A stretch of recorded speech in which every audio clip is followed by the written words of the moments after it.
I think sometimes when we get angry about something or disappointed, we just start spewing words out.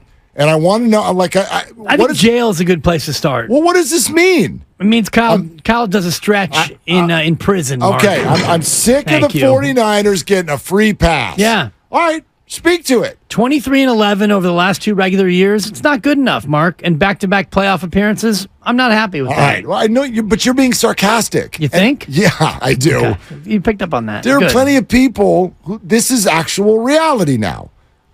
I'm sick of the 49ers getting a free pass. All right, fine. Charge them. Don't make it free. What does that mean? Well, I'm sick and tired of listening to all of you throw empty words out in an echo chamber. These aren't empty words. What does it mean? It means... What do you want to have happen? Nothing right now. To the 49ers and to Kyle Shanahan and John Lynch for this disastrous mistake that is totally inexcusable and absolutely has ruined everything. What is it that you want to have happen? If this was a soccer match, it would be a yellow card. Okay. Which you get the yellow, and it basically means nothing. The other team gets a free. Warning. It's a warning. Usually it results in a free kick because there's been a foul that's been committed. Sometimes there's a foul committed and the referee says play on, which is what this is. And then at the first stoppage, the referee will go back to the player, go to the front pocket, show the yellow, boom. That's a warning. And that's basically what this is to me. This is a warning. Now, you have your rookie quarterback who saved your bacon. You're 23-11 the last 2 years, back-to-back playoff berths. You're one of the best coaches in the league. However, what you just did back there was a reckless challenge, to use the soccer terminology. It was a terrible trade, one of the worst trades in the history of the league. And if it burns you because Brock's not good enough and you don't win without Trey Lance, well, then you get into a situation where maybe it costs you. So this just goes into his file. This goes into his permanent record. You don't get suspended from school. You don't get expelled. You have to go see the principal, and the principal says, do you know what you've done? And he says, well, yeah, I mean, I threw a rock and stuff, and I broke the window, and I shouldn't have done it, and I took a chance, and we took a chance, and I gave him an opportunity and stuff, and it didn't work out. And yes, he understands what he's done. This goes in his file, and we move on. That's what this is. I rarely do this, but there's a commenter on YouTube, and I'm literally going to request that this person call in. Hey, Beard, call in. Beard says... Mustache, you call too. That's right. Thank you. All of the hair. That's gross. Anyway. Let's go to... I won't. Don't do it. Look at me showing responsibility. Let's go to Toe Jam. That's not where I was going. But I know. Beard says the organization is definitely, all caps, not happy with Kyle for this. I know this as a fact. And of course, those are facts. The YouTuber said, source? And Beard says, I got a friend decently high up in the organization. Yeah, Beard. Decently high up. Higher than Mustache, for sure. Way all the way up there in the decently high chair. Let's go to Pit Hair in Mill Valley. So come on, Beard, call in. And I'm not trying to fight or put on the spot or anything like that. I'm trying to call him out. You're trying to call him in. You don't need to reveal the source. No. But I'd love to hear what Beard says, his friend says, the organization is feeling some type of way about Kyle Shanahan because of this experience and because of this 13-4 season. Well, can we agree that from an organizational standpoint, they're not happy with the way that this played out? They're not looking at this. This is, you spent 3 first-round picks to move up for a guy who didn't work out. It's terrible. So it's fair to say that the organization is not happy with Kyle Shanahan. No, I disagree with that. That's a different statement. You can be unhappy with this play, with this move, and with everything that worked out. But that's not what you said. You said it's fair to say the organization is not happy with Kyle Shanahan. In terms of this deal. They're not happy with what Kyle Shanahan did here. Right. Yeah, and by the way, he didn't do it by himself. You understand, you can be unhappy with your kid. It doesn't mean you're putting them up for adoption or you're sending them out or even that I'm unhappy with them in a general sense. Exactly. Yes. In the moment, and maybe in this moment, that's what Beard is talking about. And I don't want to speak for the Beard. That's why I would love Beard to call in. Let's go to ear hair in Sunnyvale.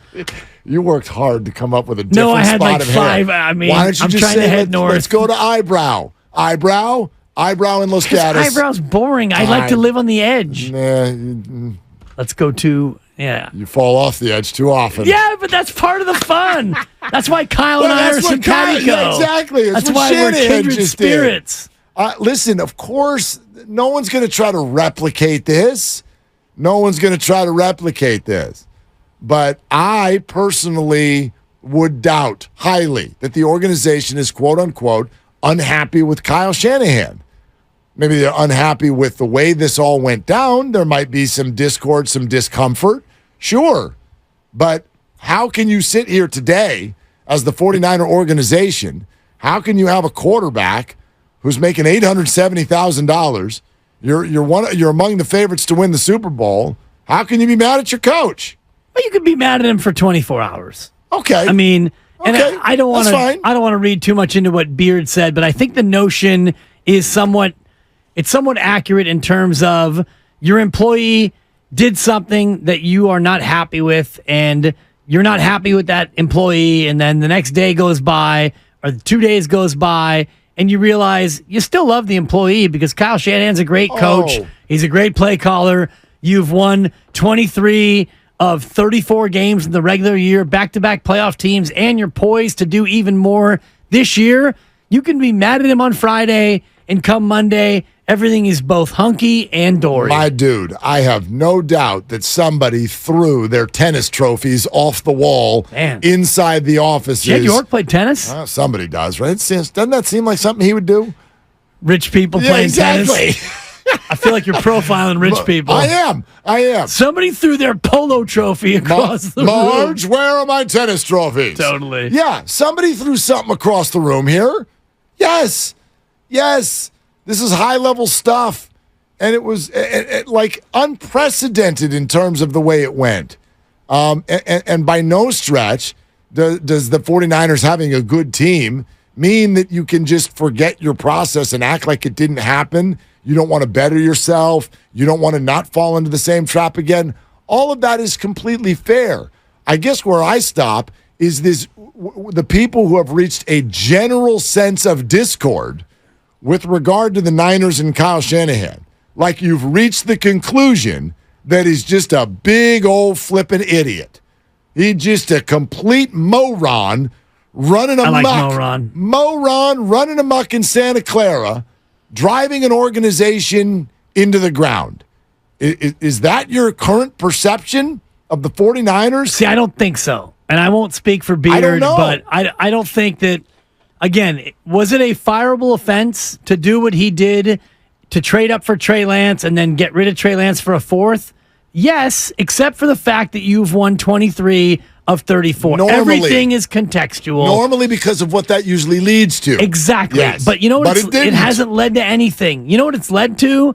The fact that you're able to probably sign Bosa and maybe keep Ayuk because you have now more cap room. And if Trey Lance goes on to be the sauce, and if Brock Purdy turns out to not be as good as what we all thought that he was in 8 games, then they're in trouble. Then now we have a different conversation about how mad the organization is. Also from the YouTube feed, yes. Lacrosse and racquetball are being offered as trophies that may have been thrown across the room. I think those are fair. I like your use of polo. Thank you. The boys who came in town for the fantasy draft over the weekend did a VRBO deal up in the wine country. There was croquet in the backyard. There you go. I had never done that before. And really fun. I don't think I ever will again, actually. Oh, croquet's awesome. They explained the rules to me 47 times, and I'm like, I'm just going to hit the ball. I don't know what you're telling me. Hit that ball, then you can stand on the ball. Oh, yeah, and you can send that ball down the street, Well, one time it was like, send it. I tried to send it, and they're like, no, not yet, on the next one. And I'm like, your turn. You guys, I'm going to go get a beer. You go through the wicket, you go again. Yeah. It's an easy game. Right through the wickets. I play baseball. You don't let things go through the wickets, okay? You don't do that. Casey Schmidt, you don't let it go through the wickets. No. It's a bad term. Bill Buckner does, rest in peace. Go to Connor and San Leandro. Hi, Connor. You're on with Willard and Dibs. What are you doing? Mutton chops and milpitas. Rock and roll, Connor. Hey, look, Mark has been asking out here for what the actual point is from folks that are saying that there needs to be some change with respect to Shanahan. That's right. No way should we ever give up on such an incredible play caller and coach. No way.